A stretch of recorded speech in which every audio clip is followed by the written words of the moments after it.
ছাত্ৰ ছাত্ৰীসকল তোমালোকৰ মাজত বাস্তৱ সংখ্যা এই চেপ্টাৰটোৰ পৰা আজি মোষ্ট ইম্পৰ্টেণ্ট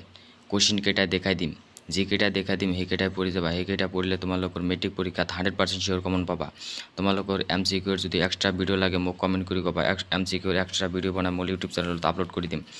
এতিয়া তোমালোকে 27 নং পৃষ্ঠা বাহিৰ কৰিলা 27 নং পৃষ্ঠা উবাইদ 1.1 মোষ্ট ইম্পৰ্টেণ্ট উবাইদ 1.1 টো চাবা MCQ আহে ইয়াৰ পিছত তোমালোকে 28 নং পৃষ্ঠা বাহিৰ কৰিলা 28 নং পৃষ্ঠা উদাহৰণ 1 টো চাবা তাৰ পিছত তোমালোকে এতিয়া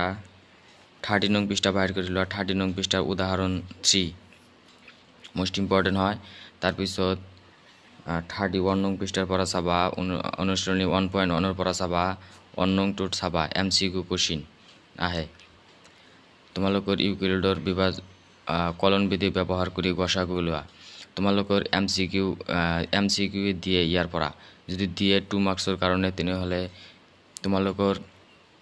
ইউক্লিডৰ বিভাজন পৰমিকা ব্যৱহাৰ কৰিব লাগিব তাৰ পিছত তোমালোকে লং কোৱেশ্চনৰ বাবে চাবা 2 4 আৰু 5 মোষ্ট ইম্পৰ্টেণ্ট হয় 2 4 আৰু 5 তোমালোকে এইকেইটা চাবা নোৱাৰিলে মোক কমেন্ট কৰি কবা মই তোমালোকে শিকাই দিবলৈ চেষ্টা কৰিম তাৰ পিছত তোমালোকে 7 নং কোৱেশ্চনটো চাবা মোষ্ট ইম্পৰ্টেণ্ট হয় 32 নং পৃষ্ঠাৰ তাৰ পিছত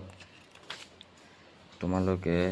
34 নং পৃষ্ঠা বাহিৰ কৰা 30 পাটিগণৰ মৌলিক উপপাদ্যটো কি তোমালোকে এইটো চাবা তাৰ পিছত তোমালোকে 35 নং পৃষ্ঠাৰ পৰা উদাহৰণ 7 টো চাবা মোষ্ট ইম্পৰ্টেণ্ট হয় তাৰ পিছত তোমালোকে 1.2 অনুশীলনী 1.2 ৰ পৰা চাবা 2 আৰু 4 2 নংৰ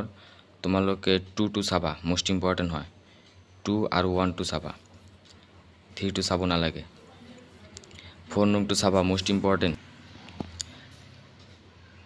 দিয়া আছে গসাগু এত আৰু ইয়াৰ উলিয়াব দিব তোমালোকৰ এইটো মোষ্ট ইম্পৰ্টেণ্ট হয় এইটো সলিউশন কৰি চাবা তোমালোকে প্ৰেক্টিস কৰিবা এইটো তাৰ পিছত তোমালোকে 8 নং টো চাবা 8 নংৰ 1 2 3 চাবা তোমালোকে এইকেইটা চাবা তাৰ পিছত তোমালোকে উপপাদ্য তোমালোকৰ অপৰিমে সংখ্যা অপৰিমে প্ৰুফ কৰিব দিব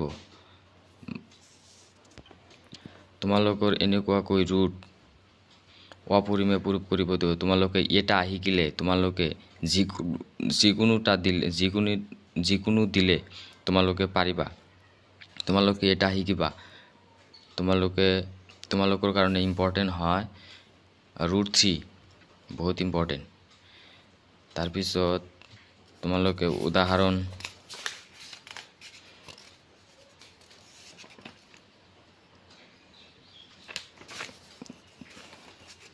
তোমালোকে এতিয়া উদাহৰণ 11 টো চাবা মোষ্ট ইম্পৰ্টেণ্ট হয় অপৰিমে তোমালোকে অনুশীলনী 1.3 ৰ পৰা 1 আৰু 2 এই দুটা চাবা এই দুটা আহিলে এই দুটাৰ পৰাই আহিব তোমালোকৰ অপৰিমে তোমালোকৰ এনেকুৱাকৈ প্লাস কৈ এটা দিয়া থাকিব আৰু এটা ডাইৰেক্ট দিয়া থাকিব তোমালোকৰ যদি ডাইৰেক্ট দিয়া থাকে তেনেহলে তোমালোকে এটাই নিয়মত কৰিব পাৰিবা আৰু ইয়াত যদি এনেকুৱাকৈ দিয়া থাকে তেনেহলে তোমালোকৰ বেলেগ নিয়মতো কৰিব পাৰিবা তোমালোকে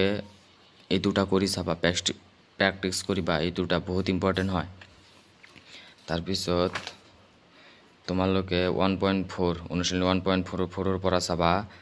তোমালোকৰ 1 নং কোৱেশ্চনটো চাবা এইটোৰ MCQ 100% কমন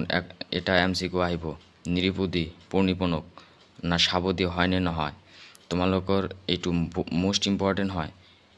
ইয়াৰ পৰা MCQ এইকেইটাই পঢ়িবা এইকেইটাই পঢ়িলে মেট্ৰিক পৰীক্ষাত কমন পাবা